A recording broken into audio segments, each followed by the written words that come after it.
Otra cuestión a tener en cuenta con respecto a los geles es que todos dejan capa de inhibición. Sí, todos. Incluso los que dicen no wipe, que no hay que limpiarlos, también dejan capa de inhibición. ¿Por qué?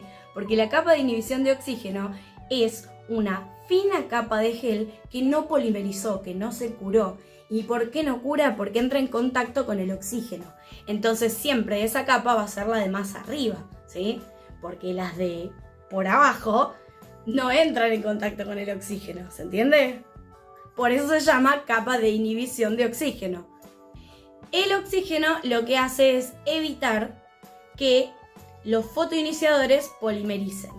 Entonces, la capa más superficial, al estar en contacto con el oxígeno, no permite que esa parte se cure, se polimerice o como lo llamen, ¿sí? Por eso es que queda pegajoso, porque en realidad todos los geles son pegajosos, pero en realidad lo que te está diciendo es que hay una capa que quedó que está fresca, ¿sí? Que no se secó, que no se curó, que no se cocinó. No, es mentira. La forma de neutralizar o quitar esto es simplemente pasarle una wipe con alcohol, con cleanser o con lo que sea que utilices. Cuando estamos en un procedimiento de esmaltado, por ejemplo, vamos a aplicar la base, luego vamos a aplicar una capa fina del esmalte, luego otra capa del esmalte, luego otra, depende el color, depende de la pigmentación que tenga ese tono o como quieran que quede la clienta, va a ocurrir que por ahí necesitamos 2 o 3 capas del color. Cada una de esas capas va a dejar una capa de inhibición, pero no es necesario retirarla, ¿sí? No es necesario. Ahora, en el caso de que ustedes quieran realizar un procedimiento diferente porque tienen que hacer un diseño encima y se equivocaron y pasan la wipe con alcohol para borrar porque todavía no lo llevaron a la lámpara, no pasa nada. Porque ustedes retiren la capa una vez, no pasa nada.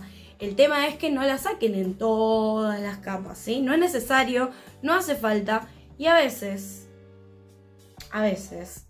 cuando la retiran en todas las capas, termina sucediendo lo contrario.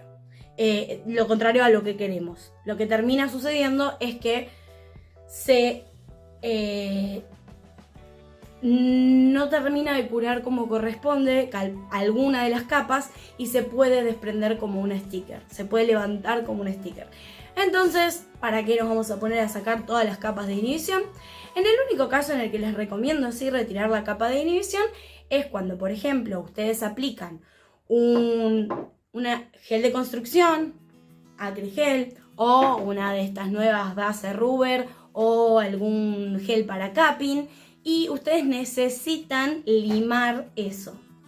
En el caso de que ustedes vayan a pasar a limar, ya sea con una lima manual o con la lima eléctrica que vendría a ser el torno, en ese caso sí pasen una wipe con alcohol o cleanser para retirar la capa de inhibición, porque si no, lo que van a lograr es que los granos de la lima, ya sea de la punta que usen en el torno o en la lima manual, se va a quedar llena de estos productos, de este resto de producto que quedó crudo.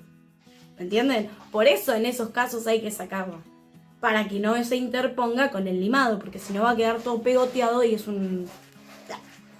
Volviendo al tema de los geles que dicen sin capa de inhibición, o que dicen soak off, o que dicen finish secos, ¿sí?